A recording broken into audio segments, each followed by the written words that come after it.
Welcome to the only daily podcast focusing on compliance news of the day. Each morning, start your day with a cup of coffee and Tom Fox, the voice of compliance, to hear about 4 of the top compliance, corruption, or leadership stories you will need to start your day. The Daily Compliance News is a production of the Compliance Podcast Network. First, a word from this month's sponsor, Ethico. In the delicate arena of compliance, every conversation matters. Traditional methods can leave callers feeling unheard, but Ethico changes the game. Our empathetic interview technique reshapes compliance calls into powerful, compassionate interactions, ensuring no crucial detail is missed. It's about creating a conversation that matters, that resonates, that makes a difference. Be the change in your compliance approach. See the transformation for yourself at ethico.com/CPN. Book a demo, try our free ROI calculator, and explore the white paper by Tom Fox, The ROI of Compliance. The Daily Compliance News for March 25, 2024, the Neurodiverse Talent Edition.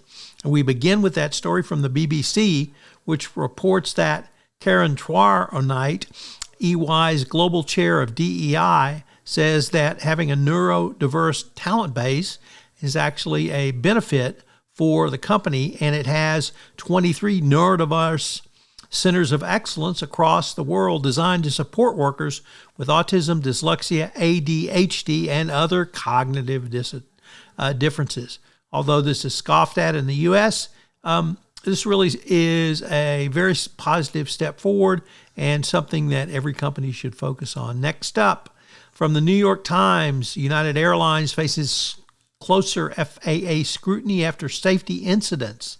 The carrier told employees to expect a big review by federal regulators in the coming weeks as the FAA will scrutinize United's operations more closely. We're beginning to see more of an FAA presence in our operations, and at least Boeing's management says they welcome this engagement. In a very troubling story, particularly in the United Kingdom, a long sought-after report on Ministry of Defense corruption around Saudi air sales of British airplanes has been found in a public archive. And it is a very damning report demonstrating that Britain's Ministry of Defense literally engaged in bribery and corruption of Saudi officials over a multi-year period and then covered it up and lied about it in public. The excuse was, well, we might lose some work and it might cost British workers some jobs. So the Labour Party, of course, has made hay of this for quite some time, and they've petitioned for it, and the MOD said they couldn't release it, or wouldn't release it, probably would be the better way to phrase it.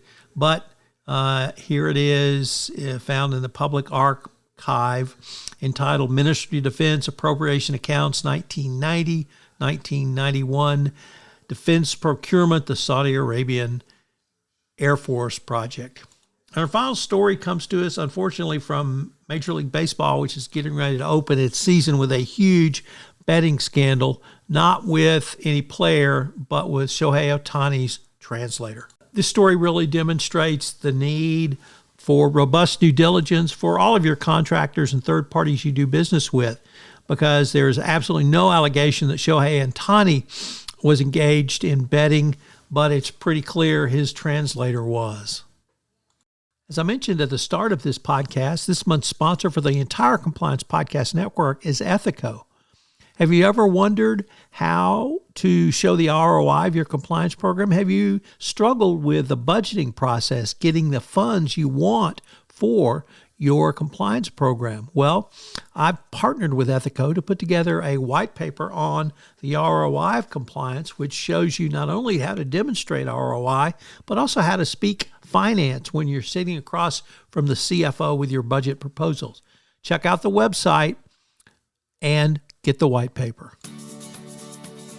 The Daily Compliance News is a production of the Compliance Podcast Network and a proud member of C-Suite Radio. Thanks so much for listening. I hope you'll join me again tomorrow.